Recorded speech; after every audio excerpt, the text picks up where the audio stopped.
Tech YouTube channel. నేను మీ సుధీర్ సార్ని. 2024 June 15 ఇవాళ కరెంట్ అఫైర్స్. ఫస్ట్ క్వశ్చన్, ఇటలీలో జరిగిన G7 సదస్సులో భాగంగా ఏ దేశానికి 4.17 లక్షల కోట్ల రుణం అందించారు? ఇటలీలో జరిగినటువంటి G7 సదస్సులో భాగంగా ఏ దేశానికి 4.17 లక్షల కోట్లు అందిస్తున్నారంటే కనుక ఉక్రెయిన్ దేశం. ఉక్రెయిన్ దేశానికి 4.17 లక్షల కోట్ల రూపాయలు అన్నమాట. దయచేసి గుర్తుపెట్టుకోవాలి, చాలా చాలా ఇంపార్టెంట్. G7 సమ్మిట్ గురించి మనం 2 డేస్ నుంచి చెప్పుకుంటూనే ఉన్నాం. జూన్ 13వ తేదీ నుంచి జూన్ 15వ తేదీ వరకు 3 రోజుల పాటు జరిగిన సదస్సే G7 సదస్సు. G7 సదస్సు ఇటలీలోని అపులియాలోని ఫసానాలో నిర్వహించబడింది. G7 సదస్సు ఇటలీలోని అపులియాలోని ఫసానాలో నిర్వహించబడింది. ఈ ఏడాది జరిగిన G7 సదస్సు 50వ సదస్సు. ఈ ఏడాదిలో జరిగిన G7 సదస్సు 50వ సదస్సు. కానీ ఈ ఏడాది G7 సదస్సుకి ఆతిథ్యం ఇచ్చిన దేశం ఇటలీ అన్నమాట.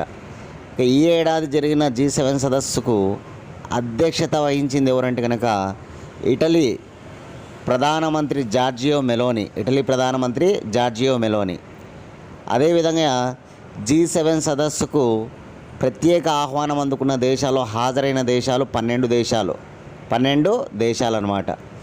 ఇక G7 సదస్సు 2025లో 51వ సదస్సు ఎక్కడ నిర్వహిస్తున్నారంటే కెనడాలో 51వ G7 సదస్సు 2025 కెనడా. ఓకేనా. G7 కూటమి ఏర్పడిన సంవత్సరం 1975లో తొలి సమావేశం ఫ్రాన్స్లోని ప్యారిస్. 49వ G7 సదస్సు 2023 జపాన్లోని హిరోషిమా. 49వ G7 సదస్సు 2023 జపాన్లోని హిరోషిమా. 50వ G7 సదస్సు 2024 ఇటలీలోని ఫసానో. 51వ G7 సదస్సు 2025 కెనడా. G7 దేశాలు America, Britain, Canada, Italy, France, Germany, Japan. America, Britain, Canada, Italy, France, Germany, Japan. G7 దేశాల కోడ్ ABCEFGJ.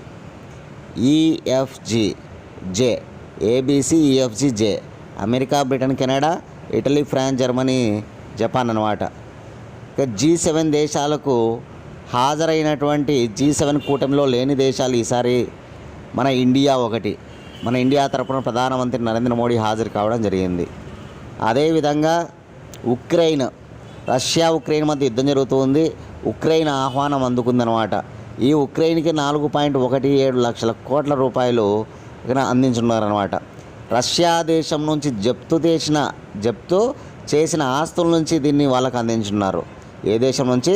రష్యా దేశం నుంచి జప్తు చేసిన ఆస్తుల నుంచి వాటిని ఉక్రెయిన్కు అందించనున్నారనమాట. 4.17 లక్షల కోట్లు గుర్తుపెట్టుకోవాలి. ఓకేనా. అదేవిధంగా టర్కీ హాజరైంది. Turkey, Tunisia, United Arab Emirates, Mauritania, Turkey. ఓకేనా. ఇకపోతే యునైటెడ్ అరబ్ ఎమిరేట్స్, ఉక్రెయిన్, భారతదేశము, అదేవిధంగా Algeria, Argentina, Kenya, Brazil, Algeria, Argentina. Okay. United Arab Emirates,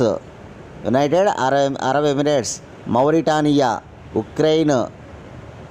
ఈ దేశాలన్నీ కూడా హాజరైనాయి అన్నమాట. 12 దేశాలు హాజరు కావడం జరిగిందనమాట. అదేవిధంగా గొప్ప సంస్థల వాళ్ళు హాజరయ్యారు. వరల్డ్ బ్యాంక్ అధ్యక్షుడు అజయ్ బంగా. అదే ఇంటర్నేషనల్ మానిటరీ ఫండ్, అంతర్జాతీయ ద్రవ్యనిధి సంస్థ. ఓకేనా. డైరెక్టర్ జనరల్ అయినటువంటి క్రిస్టినా జియార్జివా గుర్తుపెట్టుకోవాలి. ఇట్లా ముఖ్యంగా కొన్ని దేశాలకు సంబంధించినటువంటి సంస్థలు అన్నమాట ఇవి. ప్రపంచ బ్యాంకు, IMD రెండింటి నుంచి కూడా హాజరు కావడం జరిగిందనమాట. ఇక చివరి రోజున మన దేశానికి గొప్ప శుభవార్త ఏంటంటే కనుక ఇండియా, మిడిల్ ఈస్ట్ ఓకేనా economic corridor, Europe economic corridor. మళ్ళీ చెప్తున్నా, India, middle east Europe economic క్యారిడార్కు అంగీకారం తెలిపారన్నమాట G7 దేశాలు. మన భారతదేశానికి సంబంధించిన గొప్ప క్యారిడార్, మనం నిర్మించకపోతున్నటువంటి గొప్ప క్యారిడార్. ఇది కనుక నిర్మిస్తే కనుక వాణిజ్యం మరింత బలోపేతం అవుతుందన్నమాట. కాబట్టి చాలా ఇంపార్టెంట్గా గుర్తుపెట్టుకోవాలి. మన దేశానికి అంగీకారం ఇవ్వడం జరిగిందనమాట. ఓకేనా. సెకండ్ క్వశ్చన్, ఏ తరగతి బోర్డు పరీక్ష కేంద్రాల్లో బాలికలకు రుమాళ్ళు శానిటరీ నాప్కిన్స్ అందించనున్నారు? చూడండి, ఏ తరగతి బోర్డు పరీక్షల కేంద్రాల్లో బాలికలకు ఈ రుమాళ్ళు అనగా శానిటరీ నాప్కిన్స్ అందించనున్నారంటే కనుక 10వ తరగతి మరియు 12వ తరగతి, 10th class 12th class board పరీక్షా కేంద్రాలలో ఓకేనా బాలికలకు ఈ శానిటరీ నాప్కిన్స్ అందించున్నారనమాట. చాలా ఇంపార్టెంట్, గుర్తుపెట్టుకోవాలి. ఓకే, ఏవైతే సెంట్రల్ బోర్డు నిర్వహించేటువంటి ఎగ్జామ్ సెంటర్స్ ఉంటాయో ఆ సెంటర్స్లో ఈ బాలికలు వారు ఋతుస్రావం జరిగినప్పుడు వాళ్ళు ఇబ్బందులు పడకుండా, అసౌకర్యానికి గురి కాకుండా ఉండేందుకు వారికి శానిటరీ నాప్కిన్స్ అందించాలని విద్యా సంస్థలకు జారీ చేయడం జరిగిందనమాట. ఏవైతే విద్యా సంస్థల ఎగ్జామ్ సెంటర్స్ ఉంటాయో అక్కడ ఆ విద్యా సంస్థలు ఏం చేయాలంటే కనుక ఖచ్చితంగా ఈ శానిటరీ నాప్కిన్స్ను వాళ్ళకు అందుబాటులో ఉంచాలి. అంతేకాకుండా ఖచ్చితంగా వీరికి రెస్ట్ రూమ్స్ కూడా ఖచ్చితంగా అక్కడ రెస్ట్ రూమ్స్ ఉంచాలన్నమాట. విశ్రాంతి ఓకేనా గది ఖచ్చితంగా వారికి ఉంచాల్సిన అవసరం ఉందన్నమాట. ఈ రెండు తీసుకున్న నిర్ణయం అన్నమాట మన విద్యా మంత్రిత్వ శాఖ. మన కేంద్ర విద్యాశాఖ మంత్రి ఎవరంటే కనుక ధర్మేంద్ర ప్రధాన్. మన కేంద్ర విద్యాశాఖ మంత్రి ఎవరంటే ధర్మేంద్ర ప్రధాన్ అన్నమాట.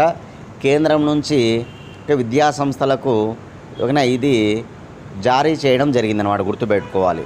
10వ తరగతి మరియు 12వ తరగతి ఓకేనా ఎగ్జామ్ సెంటర్స్లో ఖచ్చితంగా ఇలా చేయాలనేటువంటిది ఒక రూల్ అనమాట. ఓకేనా. ఇకపోతే ఆంధ్రప్రదేశ్ రాష్ట్ర విద్యాశాఖ మంత్రి లోకేష్ అనమాట. తెలంగాణ రాష్ట్ర విద్యాశాఖ మంత్రిగా రేవంత్ రెడ్డి. అంటే ఇంకా విద్యాశాఖ మంత్రిత్వ శాఖ ఎవరికి ఇంకా అప్పచెప్పలేదు. కేటాయించిన శాఖలన్నీ కూడా రేవంత్ రెడ్డి చూసుకుంటూ ఉన్నాడు. కాబట్టి ముఖ్యమంత్రి రేవంత్ రెడ్డి ఆధ్వర్యంలోనే ప్రజెంట్ విద్యాశాఖ ఉంది. దాన్ని కోదండరాంకి ఇవ్వాలని నిర్ణయిస్తున్నారనమాట. ఓకేనా. కోదండరాం చాలా గొప్ప ప్రొఫెసర్ అన్నమాట కోదండరాం. ఆయనకు విద్యా మంత్రిత్వ శాఖను అప్పగించాలని చూస్తూ ఉన్నారు. ఓకేనా, వచ్చినప్పుడు మనం చెప్పుకుందాం. కానీ ఇవి గుర్తుపెట్టుకోవాలి. నా నుంచి మీకు క్వశ్చన్ ఏంటంటే కనుక ఇటీవల స్కూల్ ఆన్ వీల్స్ అనేటువంటి కార్యక్రమాన్ని ఏ రాష్ట్రంలో ప్రారంభించడం జరిగింది? స్కూల్ ఆన్ వీల్స్ అనేటువంటి కార్యక్రమం చాలా వెరీ ఇంపార్టెంట్ అన్నమాట. విద్యకు సంబంధించిన అంశం ఇది కూడా. ఓకేనా. ఏ రాష్ట్రంలో ప్రారంభించారనేది కామెంట్ బాక్స్లో మీ సమాధానాన్ని తెలియజేయండి అందరూ కూడా. థర్డ్ క్వశ్చన్, పాఠశాలల్లో జాతీయ గీతం జనగణమన తప్పనిసరి చేసిన కేంద్రపాలిత ప్రాంతం లేదా రాష్ట్రం ఏది? చూడండి, పాఠశాలల్లో జాతీయ గీతం జనగణమన తప్పనిసరి చేసిన రాష్ట్రం లేదా కేంద్రపాలిత ప్రాంతం ఏది అంటే జమ్మూ కాశ్మీర్ అన్నమాట. జనగణమన మన జాతీయ గీతమే జనగణమన, నేషనల్ యాంథమ్ అన్నమాట. జనగణమన రచించిన వారు రవీంద్రనాథ్ ఠాగూర్. జనగణమన బెంగాలీ భాషలో రచించబడింది అన్నమాట. జనగణమన ఓకేనా మొట్టమొదటిసారిగా 1911లో కలకత్తా కాంగ్రెస్ సమావేశంలో పాడడం జరిగింది. ఆ కలకత్తా కాంగ్రెస్ సమావేశానికి అధ్యక్షుడు బిషన్ నారాయణ్ తార్ అన్నమాట. 1911 గుర్తుపెట్టుకోవాలి. మన జాతీయ గీతం జనగణమన మొట్టమొదటిగా అచ్చువేయబడింది 1912లో తత్వబోధిని పత్రికలో. రవీంద్రనాథ్ ఠాగూర్ ఎడిటర్గా పనిచేస్తూ ఉంటాడు తత్వబోధిని పత్రికకు. ఆయన పత్రికలో 1912లో తత్వబోధిని పేరుతో మొట్టమొదటిసారిగా అచ్చువేయబడింది అనమాట. ఓకేనా, గుర్తుపెట్టుకో. తత్వబోధిని పత్రికలో అచ్చువేయబడింది. భారత విధాత పేరుతో అచ్చువేయబడింది 1912 ఇయర్ గుర్తుపెట్టుకోవాలి. 1919లో జాతీయ గీతం జనగణమన బెంగాలీ నుంచి ఇంగ్లీష్లోకి మార్నింగ్ సాంగ్ ఆఫ్ ఇండియా పేరుతో రవీంద్రనాథ్ ఠాగూర్ అనువదించారు 1919 అనమాట. 1911లో తొలిసారిగా పాడడం, 1912లో తొలిసారిగా అచ్చు వేయడం, 1919లో ఇంగ్లీష్లోకి మార్నింగ్ సాంగ్ ఆఫ్ ఇండియా పేరుతో అనువదించడం జరుగుతుంది. మన భారత రాజ్యాంగం మన జాతీయ గీతం జనగణమన ఎప్పుడు ఆమోదించింది అంటే కనుక రాజ్యాంగ పరిషత్తు ఓకేనా 1950 జనవరి 24న ఆమోదించబడింది అనమాట. గుర్తుపెట్టుకోవాలి. 1950 జనవరి 24న రాజ్యాంగ పరిషత్ చేత ఓకేనా ఆమోదించబడింది జాతీయ గీతం జనగణమనగా. ఓకేనా, గుర్తుపెట్టుకోవాలి. జాతీయ గీతం పాడడానికి పట్టే సమయం 52 సెకండ్లు. 52 సెకండ్లు. జాతీయ గీతం పాడడానికి పట్టే షార్ట్ వర్షన్ వచ్చేసి తక్కువ సమయం వచ్చేసి 20 సెకండ్లు అన్నమాట. జాతీయ గీతంలో చరణాల సంఖ్య ఓకేనా, చరణాల సంఖ్య వచ్చేసి 5. జాతీయ గీతంలో జై హే అనే పదం ఎన్నిసార్లు వస్తుందంటే కనుక 6 సార్లు వస్తుంది. 6 సార్లు. ఇవి కొన్ని డీటెయిల్స్ అనమాట మన నేషనల్ యాంథమ్ గురించి గుర్తుపెట్టుకోవాలి ఖచ్చితంగా ఓకేనా. అలా జాతీయ గీతాన్ని మొట్టమొదటిసారిగా పాఠశాలల్లో తప్పనిసరిగా పాడాలని రూల్ జారీ చేసిన రాష్ట్రం ఏదంటే మాత్రం జమ్మూ కాశ్మీర్. కేంద్రపాలిత ప్రాంతమైన రాష్ట్రమైన ఎక్కడా లేవు. మొట్టమొదటిసారిగా అక్కడ ఏ రాష్ట్రము లేదా కేంద్రపాలిత ప్రాంతం అంటే జమ్మూ కాశ్మీర్ అన్నమాట, గుర్తుపెట్టుకోవాలి. ఇటీవల మనం చెప్పుకున్నాం మన రాజ్యాంగంలో ప్రవేశిక ఉంది కదా, ప్రవేశికను తప్పనిసరిగా చదవాలని పాఠశాలలో చదవాలని చెప్పింది ఏ రాష్ట్రం అంటే కర్ణాటక రాష్ట్రం అన్నమాట. కాబట్టి జనగణమన అడిగితే జమ్మూ కాశ్మీర్, ప్రవేశిక లేదా పీఠిక లేదా దీన్నే ప్రియాంబుల్ అంటారనమాట. ప్రియాంబుల్ అడిగితే కర్ణాటక. ఆ రెండు గుర్తుపెట్టుకోవాలి మీరు. కానీ నా నుంచి మీకు ఒక క్వశ్చన్ ఏంటంటే కనుక ప్రపంచంలోనే మొట్టమొదటిసారిగా ఓకేనా ఎన్నికలలో పోటీ చేస్తున్న ఆర్టిఫిషియల్ ఇంటెలిజెన్స్ రోబో పేరేంటి, అది ఏ దేశ ఎన్నికలలో అనేది కామెంట్ బాక్స్లో మీ సమాధానాన్ని తెలియజేయండి ఓకేనా. ఆర్టిఫిషియల్ ఇంటెలిజెన్స్ రోబో పేరు, అది ఏ దేశ ఎన్నికల్లో పోటీ చేస్తుంది అనేది మీరు కామెంట్ బాక్స్లో మీ సమాధానాన్ని తెలియజేయండి. క్వశ్చన్ నెంబర్ 4, మహిళా శక్తి క్యాంటీన్ను ప్రారంభించిన రాష్ట్రం ఏది? ఇప్పుడు మహిళా శక్తి క్యాంటీన్లను ప్రారంభిస్తున్న రాష్ట్రం ఏదంటే తెలంగాణ రాష్ట్రంలో రానున్న 2 ఏళ్లలో 150 క్యాంటీన్లను ప్రారంభించబోతూ ఉన్నట్లుగా తెలంగాణ రాష్ట్ర ప్రభుత్వ ప్రధాన కార్యదర్శి శాంతికుమారి గారు, తెలంగాణ రాష్ట్ర చీఫ్ సెక్రటరీ శాంతికుమారి గారు వెల్లడించడం జరిగినమాట. అంటే రానున్న 2 ఏళ్లలో 150 మహిళా శక్తి క్యాంటీన్లు అన్నమాట. దీనికోసం వెస్ట్ బెంగాల్కు చెందిన దీదీ కా రసోయ్ అనేటువంటి క్యాంటీన్లను కూడా పరిశీలించారంట.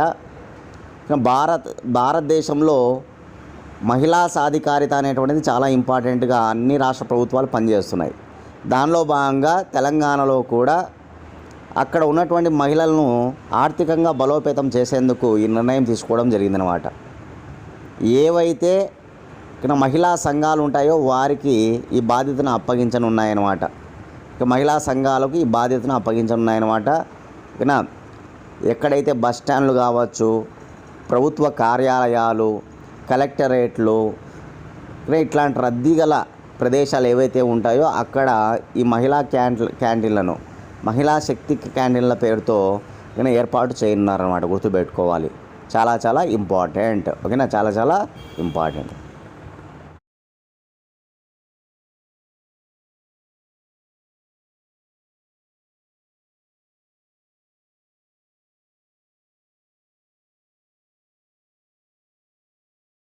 క్వశ్చన్ నెంబర్ 5, జాతీయ బాలల రక్షణ కమిషన్ పురస్కారం 2024ను అందుకున్న వారెవరు? జాతీయ బాలల రక్షణ కమిషన్ పురస్కారంను 2024ను అందుకున్నది కృష్ణతేజ ఒక ఐఏఎస్ అధికారి అనమాట. మన ఇమెయిల్లో చూడొచ్చు. ఆయన తెలుగువాడు, ఆంధ్రప్రదేశ్లోని గుంటూరు జిల్లాకు చెందినటువంటి వ్యక్తి అనమాట. మైలవరపు కృష్ణతేజ ఇతని పూర్తి పేరు మైలవరపు కృష్ణతేజ. ఆంధ్రప్రదేశ్లోని గుంటూరు జిల్లాకు చెందినటువంటి వ్యక్తి. ఇతను కేరళలోని త్రిశూర్లో కలెక్టర్గా పనిచేస్తూ ఉన్నాడనమాట. ఇతనికి సామాజిక సేవ అంటే చాలా ఇష్టం. దానిలో భాగంగా చిన్న వయసులోనే ఆయన ఐఆమ్ ఫార్ ఏ అలెప్పి అనే ఫేస్బుక్ ప్రచారాన్ని ప్రారంభించాడు. చిన్న వయసులోనే ఐఆమ్ ఫార్ ఏ ఓకేనా అలెప్పి అనేటువంటి ఫేస్బుక్ ప్రచారాన్ని ప్రారంభించాడనమాట. దానిలో భాగంగా ఈ బాలల రక్షణ కోసం చాలా కృషి చేశాడనమాట. ఈయన ఒక ఐఏఎస్ అధికారి అవ్వడానికి కూడా చాలా కష్టపడ్డాడు. 4 సార్లు ఐఏఎస్ పరీక్షలు రాసి 66వ ర్యాంక్ సాధించినటువంటి వ్యక్తి అనమాట ఈ మైలవరపు కృష్ణతేజ. అటువంటి వ్యక్తి త్రిశూర్లో కలెక్టర్ అయ్యి అక్కడ బాలల రక్షణ కోసం బాగా కృషి చేసి త్రిశూర్ను దేశంలోనే అగ్రస్థామిగా నిలిచాడు. ఈ త్రిశూర్ ఉంది కదా కేరళలో, దీన్ని అగ్రగామి జిల్లాగా చేశాడనమాట బాలల రక్షణలో. దానికి గాను ఈ జాతీయ బాలల రక్షణ కమిషన్ పురస్కారం అతనికి దక్కడం జరిగిందనమాట. చాలా గొప్ప పురస్కారం అన్నమాట ఇది.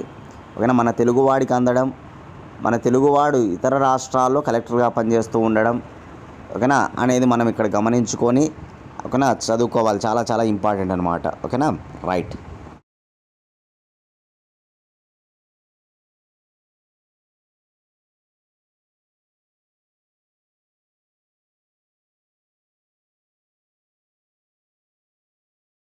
Question number 6, dare to dream 2లో భాగంగా డిఆర్డిఓ ఆధ్వర్యంలో దివ్య దృష్టి టూల్ను అభివృద్ధి చేసిన వారెవరు? చూడండి, డేర్ టు డ్రీమ్ 2లో భాగంగా డిఆర్డిఓ ఆధ్వర్యంలో దివ్య దృష్టి టూల్ను అభివృద్ధి చేసిన వారు చాలా ఇంపార్టెంట్ అనమాట. ఎవరు అభివృద్ధి చేశారంటే శివాని వర్మ అనమాట. చూడండి, డేర్ టు డ్రీమ్ అనేటువంటి కార్యక్రమం, డేర్ టు డ్రీమ్ 2 అనే కార్యక్రమాన్ని డిఆర్డిఓ నిర్వహించిందనమాట. ఈ డిఆర్డిఓ నిర్వహించిన డేర్ టు డ్రీమ్ కార్యక్రమంలో భాగంగా ఒక స్టార్టప్ కంపెనీ, ఆ స్టార్టప్ కంపెనీ ఏదంటే కనుక ఇంజనీయర్స్ సొల్యూషన్స్ అనే స్టార్టప్ కంపెనీ విజేతగా నిలిచిందనమాట. ఈ స్టార్టప్ కంపెనీకి చెందినటువంటి ఈ శివాని వర్మనే ఈ దివ్య దృష్టి టూల్ను అభివృద్ధి చేయడం జరిగిందనమాట. దివ్య దృష్టి టూల్లో భాగంగా ఒక వ్యక్తిని ఖచ్చితత్వాన్ని గుర్తించవచ్చు అనమాట. ఒక వ్యక్తి ఖచ్చితత్వాన్ని మనం గుర్తించవచ్చు అనమాట. దీనిలో భాగంగా పుర్రెను స్కాన్ చేసి దాని ద్వారా ఆ వ్యక్తిని గుర్తించడం జరుగుతుందన్నమాట. దివ్య దృష్టి టూల్ అనమాట, ఇది గుర్తుపెట్టుకోవాలి. దివ్య దృష్టి టూల్ను అభివృద్ధి చేయడం జరిగిందనమాట. బహుముఖాలను గుర్తించవచ్చు, ఖచ్చితత్వంగా గుర్తించవచ్చు అనమాట. ఎవరు అభివృద్ధి చేశారు, ఏ కంపెనీ అనేది గుర్తుపెట్టుకోవాలి. Engineers solutions startup company. ఎవరి ఆధ్వర్యంలో అంటే డిఆర్డిఓ ఆధ్వర్యంలో. DRDO defence research development organisation, భారత రక్షణ పరిశోధనా సంస్థ అనమాట డిఆర్డిఓ ప్రధాన కార్యాలయం న్యూఢిల్లీ. డిఆర్డిఓ ఏర్పడిన సంవత్సరం 1958. డిఆర్డిఓ ప్రస్తుత చైర్మన్ షమీర్ వి కామత్ అనమాట. 1958 New Delhi defence research development organisation. ఇది చేపట్టిన కార్యక్రమం పేరు కూడా గుర్తుపెట్టుకోవాలి, డేర్ టు డ్రీమ్ 2 అనే కార్యక్రమం అనమాట. ఓకేనా, చాలా చాలా ఇంపార్టెంట్ అనమాట. సైన్స్ అండ్ టెక్నాలజీలో గొప్ప సాంకేతికత ఇది. ఆర్టిఫిషియల్ ఇంటెలిజెన్స్ ఆధారంగా ఇది ఓకేనా అభివృద్ధి చేయబడింది అనమాట.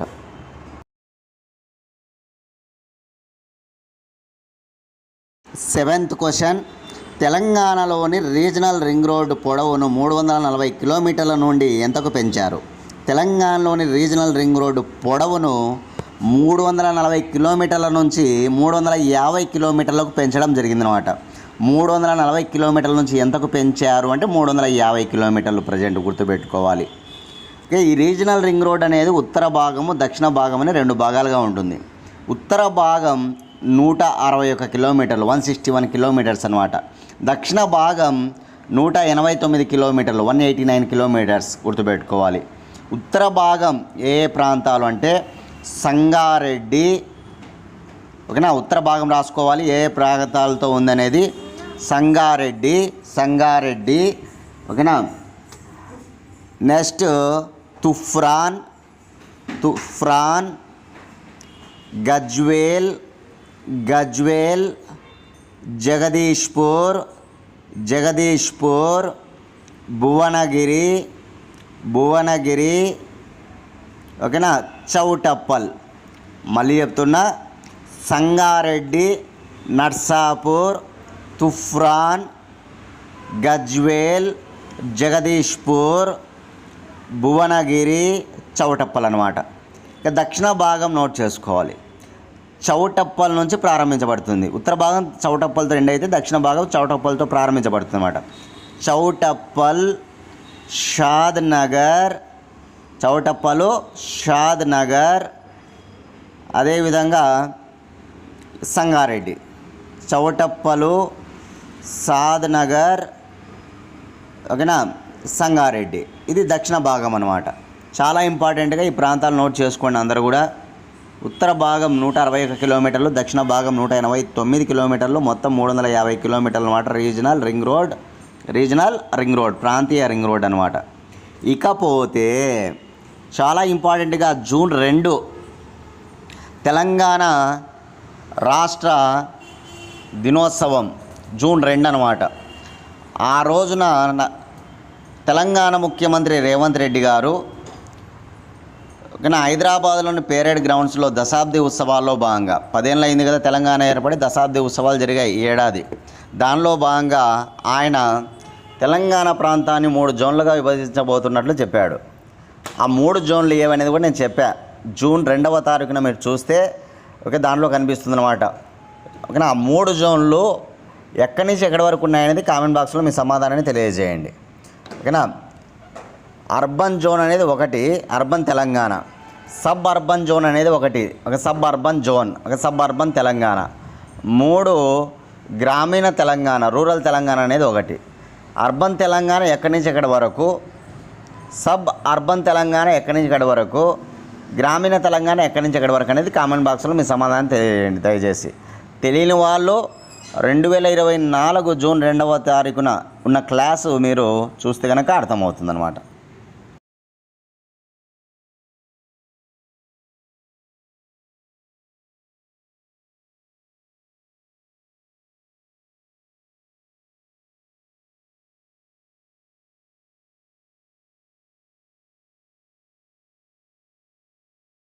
Eighth question, national institute of medical heritage ప్రత్యేక రీసెర్చ్ సెంటర్ను కేంద్రం ఎక్కడ నిర్మిస్తుంది? ఇప్పుడు national institute of medical heritage ప్రత్యేక రీసెర్చ్ అంటే పరిశోధనా కేంద్రాన్ని ఎక్కడ నిర్మిస్తూ ఉందంటే కనుక హైదరాబాద్లో, NIMH అంటాం, national institute of medical heritage. దీనికి సంబంధించిన ఒక ప్రత్యేకమైనటువంటి పరిశోధనా కేంద్రాన్ని ఎక్కడ నిర్మిస్తున్నారంటే హైదరాబాదులో. చూడండి, హెరిటేజ్ అంటే వారసత్వం. మన దేశంలో వైద్యానికి సంబంధించినటువంటి వారసత్వం అయినటువంటివి ఏవంటే కనుక ఆయుర్వేదం, యునాని, యోగా, సిద్ధ, హోమియోపతి. వీటిని మనం సింపుల్గా ఆయుష్ అంటాం. AYUSH. ఏ అంటే ఆయుర్వేదం, వై అంటే యోగా, యు అంటే యునాని, ఎస్ అంటే సిద్ధ వైద్యం, హెచ్ అంటే హోమియోపతి వైద్యం. ఇవి మన దేశ వారసత్వం అన్నమాట. వీటికి సంబంధించి గొప్ప పరిశోధనా కేంద్రాన్ని ఏర్పాటు చేస్తూ ఉన్నారు. ఎక్కడంటే కనుక హైదరాబాదులో. మన భారతదేశ ఆయుష్ మంత్రిత్వ శాఖ దీన్ని నిర్మిస్తూ ఉందన్నమాట. ఆయుష్ మంత్రిత్వ శాఖ ప్రజెంట్ మినిస్టర్ మారినారు. ఎవరు మినిస్టర్ ఇప్పుడు ఆయుష్ మంత్రిత్వ శాఖ అంటే కనుక ఆయనే ప్రతాప్రావు గణపతరావు జాదవ్ ఆయుష్ మినిస్టర్. గుర్తుపెట్టుకోవాలి. ఇంతకుముందు సర్బానంద్ సోనోవాల్ ఉండేవాడు, ఇప్పుడు సర్బానంద్ సోనోవాల్ లేడు. ఓకేనా, ఆయుష్ మంత్రిగా ఇప్పుడు ప్రజెంట్ ఎవరున్నారంటే గుర్తుపెట్టుకోవాలి, ప్రతాప్రావు గణపతరావు జాదవ్ అనమాట అతని పేరు. చాలా చాలా ఇంపార్టెంట్గా ఈ విషయాలు గుర్తుపెట్టుకోవాలి. ఓకేనా, రైట్.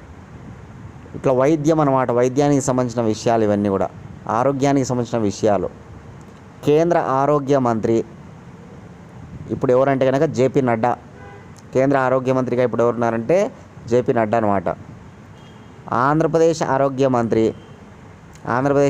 మంత్రిగా ఎవరున్నారంటే కనుక సత్యకుమార్. తెలంగాణ ఆరోగ్య మంత్రి ఎవరంటే కనుక దామోదర్ రాజనరసింహ.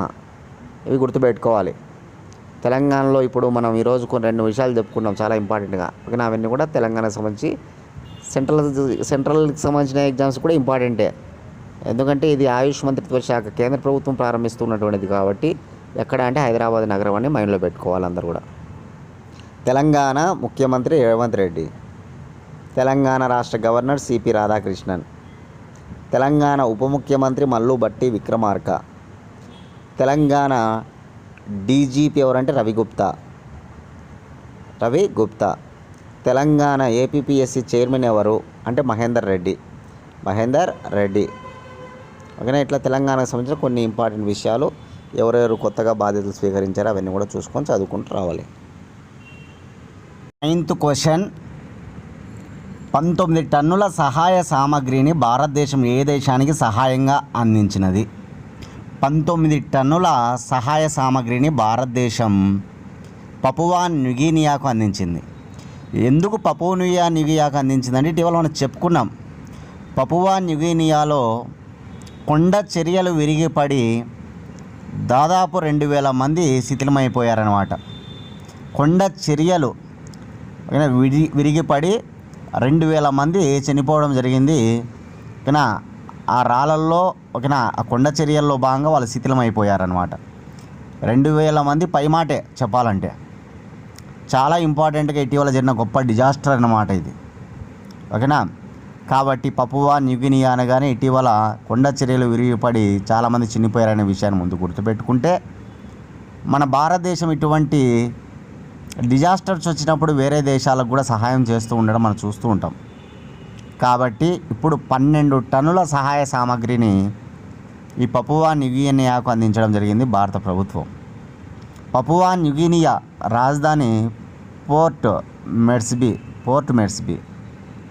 పపువా న్యూగినియా భాష ఇంగ్లీషు. పపువా న్యూగినియా దేశ కరెన్సీ కినా.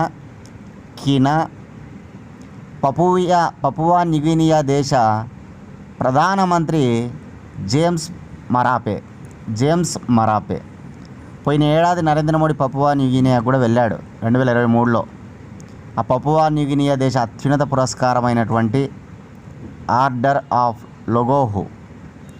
పపువా న్యూగినియా దేశ అత్యున్నత పురస్కారం, మన దేశ అత్యున్నత పురస్కారం భారతరత్న ఎలాగనో పపువా న్యూగినియా దేశ అత్యున్నత పురస్కారం ఆర్డర్ ఆఫ్ లొగోహు. ఆ పురస్కారాన్ని నరేంద్ర మోడీకి ఇవ్వడం జరిగింది పోయిన ఏడాది. కాబట్టి ఇవి నోట్ చేసుకోవాలి చాలా ఇంపార్టెంట్గా. క్లాస్ ఫాలో అయిన వాళ్ళందరూ దయచేసి ముందుగా లైక్ చేయండి. ఇంకా సబ్స్క్రైబ్ చేసుకోండి. మన ఛానల్ని కనీసం మీ 3 ఫ్రెండ్స్ ఉంటే వారికి షేర్ చేయండి. మన ఛానల్ నుంచి 1 ఇయర్ కరెంట్ అఫైర్స్ రెడీగా ఉన్నాయి. కావాలనుకున్న వాళ్ళు 8186006848 అనే నెంబర్కి 100 రూపీస్ ఫోన్పే చేసి అదే నెంబర్కి స్క్రీన్ షాట్ పెట్టండి. 24 గంటల లోపల PDF ఫైల్ పంపిస్తాం. డేట్ టు డేట్ విత్ ఎక్స్ప్లెనేషన్తో కరెంట్ అఫైర్స్ ఉంటాయి. మీరు ఏ ఎగ్జామ్స్కి ప్రిపేర్ అయినా మన కరెంట్ అఫైర్స్ బాగా ఉపయోగపడతాయి. యూజ్ చేసుకోండి. ఓకేనా, లాస్ట్ క్వశ్చన్ చూద్దాం. డ్రెస్సేజ్లో జరిగిన 3 స్టార్ గ్రాండ్ ప్రిక్స్ను గెలుచుకున్న తొలి భారతీయురాలు ఎవరు? డ్రెస్సేజ్లో జరిగిన 3 స్టార్ గ్రాండ్ ప్రిక్స్ను గెలుచుకున్న తొలి భారతీయురాలు ఎవరంటే కనుక శృతి ఓరా. ఓకేనా, ఈ 3 స్టార్ గ్రాండ్ ప్రిక్స్ అనేటువంటిది ఈక్వేటేరియన్ క్రీడలో ఉంటుందన్నమాట. ఓకేనా, ఈక్వేస్ట్రియన్ క్రీడ అంటే ఈ 3 స్టార్ గ్రాండ్ ప్రిక్స్ అనేటువంటిది ఈక్వేస్ట్రియన్ క్రీడకు సంబంధించినటువంటి గ్రాండ్ ప్రిక్స్ అనమాట. ఈక్వేస్ట్రియన్ అంటే ఆర్ట్స్ పైన, గుర్రం పైన ఆడేటువంటి క్రీడ అనమాట. ఒలింపిక్స్లో కూడా ఈక్వేస్ట్రియన్స్ ఉంటాయి. అంటే అక్కడ పోల్స్ పెడతారు, ఆ పోల్స్ని ఎగరాలి. ఆ గుర్రం మీద క్రీడాకారుడు కానీ క్రీడాకారిణి కానీ కూర్చొని ఓకేనా ఆ గుర్రంని కదుపుతూ ఆ పోల్స్ ఏవైతే ఉంటాయో వాటిని దాటుకుంటూ వెళ్తే విన్నర్ కావాలన్నమాట.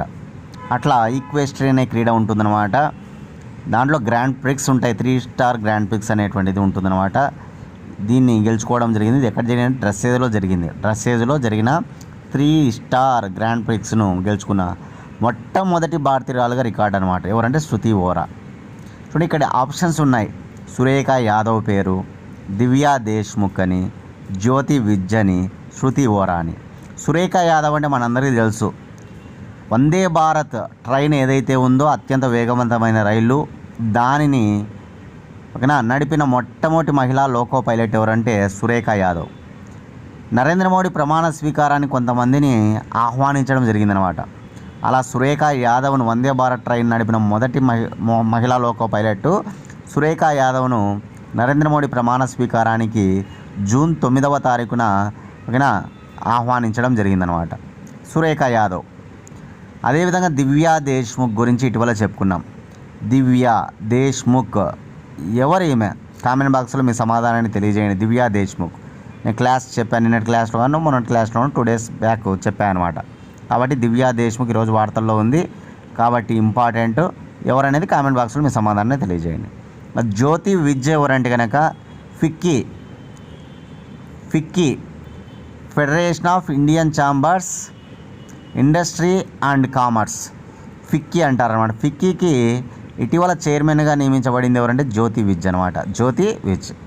ఓకేనా. ఇవి ఇవాల్టి కరెంట్ అఫైర్స్. రేపటి క్లాస్లో మళ్ళీ కలుసుకుందాం ఫ్రెండ్స్. థ్యాంక్స్.